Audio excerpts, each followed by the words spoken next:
In this video, you'll see me use back elbow quite frequently. The reason for this is that it has super armor, allowing you to take a hit during the startup animation without getting interrupted. When back elbow hits an enemy, it always causes a short stagger state, and occasionally will cause a longer stun. In order to reliably get back elbow, you need to do the input for duck strike, hold light attack, with your back to the enemy. You can turn your back by using flowing claw, which is performed by pressing heavy then light in quick succession. A nice benefit to this is that because flowing claw turns your back to the enemy, it can also be used as a sort of dodge. Against Fajar Phase 1, our strategy is straightforward. Use back elbow as often as possible, then combo into a knockdown and reset. As soon as you see him begin to attack, use flowing claw. This will allow you to dodge his opening attack. Immediately transition into back elbow to stagger him. I follow up with a simple palm strike combo here because it allows me to knock him down, giving me time to backdash a few times to start the sequence over again.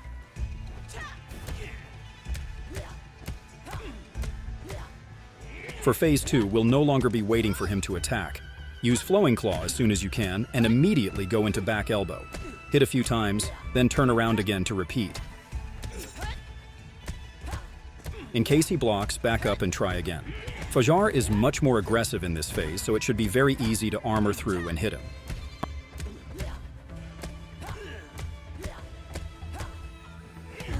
Occasionally, he will dodge your elbow and do his hidden jump attack. Duck under this and combo into flowing claw to restart the sequence.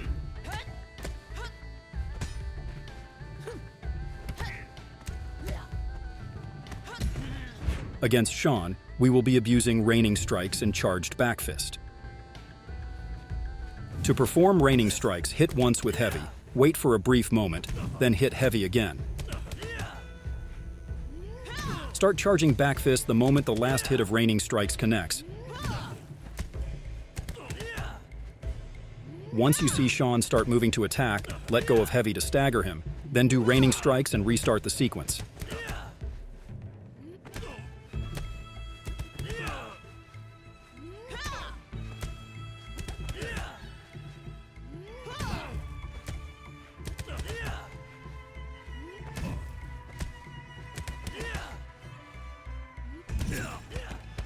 Our strategy for Phase 2 is mostly the same with a small difference. Sean attacks faster now, so it is much harder to use back fist on reaction. You will have to anticipate his attacks now. Release just a bit sooner than you did for Phase 1. This may require a bit of practice to get the timing just right. Fortunately, the timing is the same every time. So once you have it down, this should be no problem.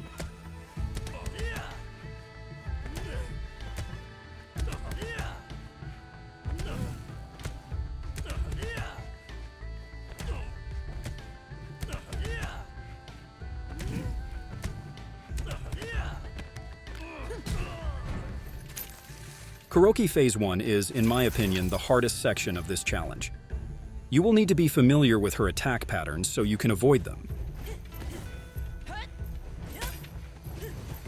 The super armor on back elbow helps a little, but in order to even get close enough to use back elbow, you'll need to avoid her attacks first.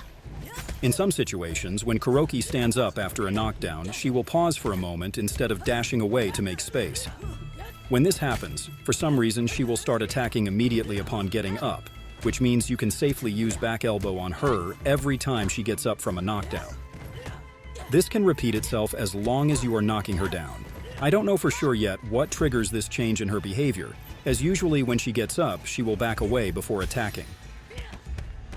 For Phase 2, we will treat this similarly to Fajar. Use back elbow when she begins to approach, then combo into a knockdown and back up to create space.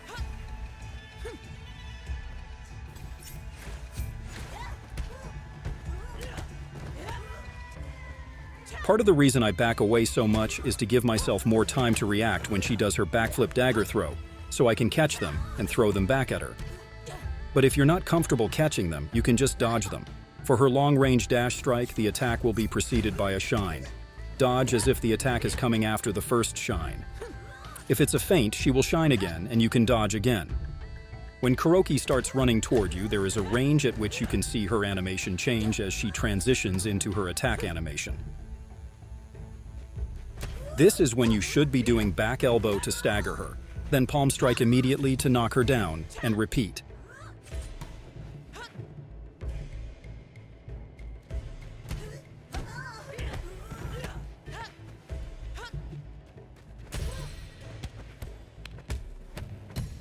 Unfortunately, I don't have a clever strategy to cheese Jinfeng.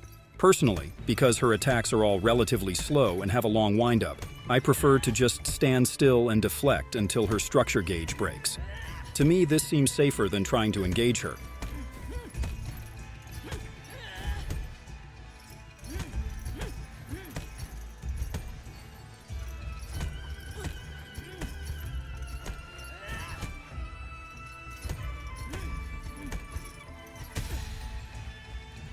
If you aren't confident about deflecting, I have noticed that snap kick, performed by pressing forward heavy, is very effective at closing long distances.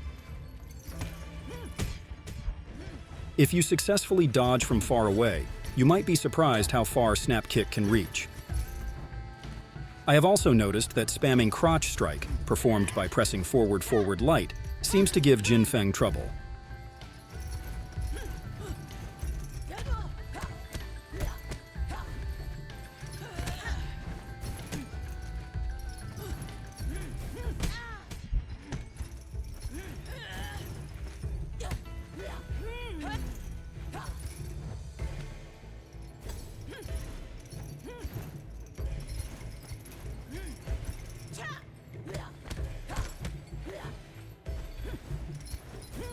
Again, trying to get up close to fight her always seems like more trouble than it's worth, so I prefer to just deflect.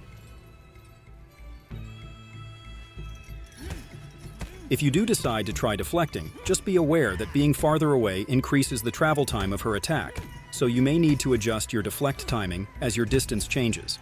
Alternatively, you can reposition yourself slightly after every attack pattern to maintain the same distance.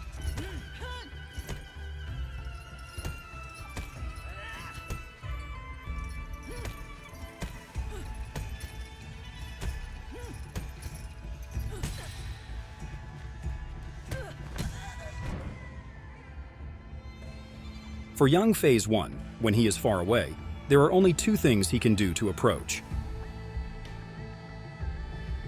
He can either do a step kick and a punch to follow up, or he can do a running slide kick. These are his only two options from long distance in Phase 1. If you dodge the step kick and the follow-up, he will usually back up and pick again.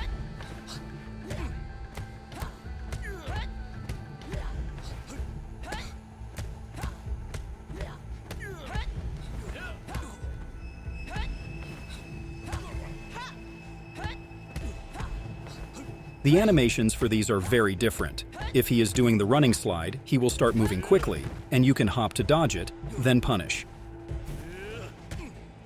My preferred attack pattern against Yang is duck strike, followed by a single heavy, then repeat. You can usually loop this 3 times before Yang will parry. Duck twice to dodge his counterattack, and repeat the sequence.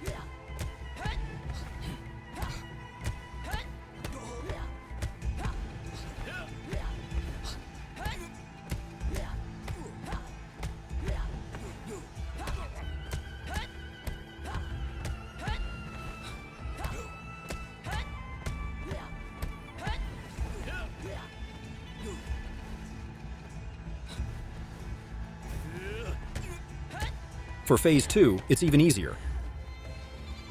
If you are timing duck strike and heavy as closely as possible, Yang will just stand there getting hit. If your timing is slightly off, he will parry and then counter, which you can duck twice again before continuing your attack loop. In case you lose the rhythm or you get thrown off, often you can just duck strike back in as long as Yang isn't doing a move that has super armor, and you can easily get back onto the loop.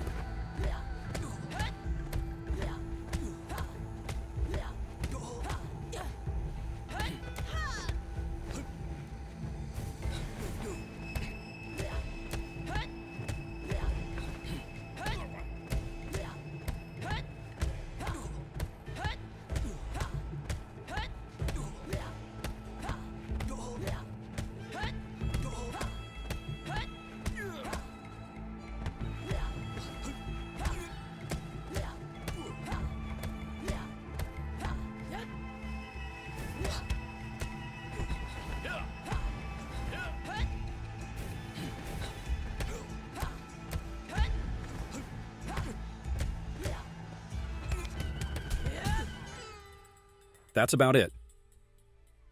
I do have a few final thoughts and notes.